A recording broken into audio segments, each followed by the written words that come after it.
کہ عورتیں شیطان کا جال ہے، اس سے وہ شکار کرتا ہے، یہ اس کا جال ہے اور اس میں آدمی کو پھنسا کے وہ اس سے گناہ کراتا ہے۔ قال لأقتلنک، کہ میں تجھے قتل کروں گا۔ تو اس بھائی نے، حابیل نے جواب دیا لئن بسطت الی یدک لتقتلنی ما انا بباسط یدی الیک لاقتلک انی اخاف اللہ رب العالمین، میں اللہ سے ڈرتا ہوں، میں تمہاری طرف ہاتھ بھی نہیں بڑھاؤں گا، تم تو مجھے قتل کرنے کی دھمکیاں دے رہے ہو، میں اللہ سے ڈرتا ہوں، میں تمہاری طرف اپنا ہاتھ بھی نہیں بڑھاؤں گا۔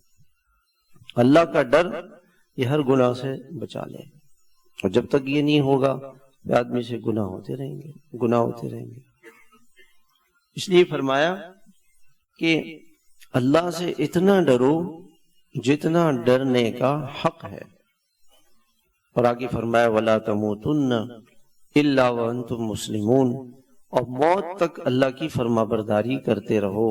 شیطان ایسا نہ ہو کہ کسی مرحلے میں آ کے آپ کو اللہ کی فرما برداری سے روک دے۔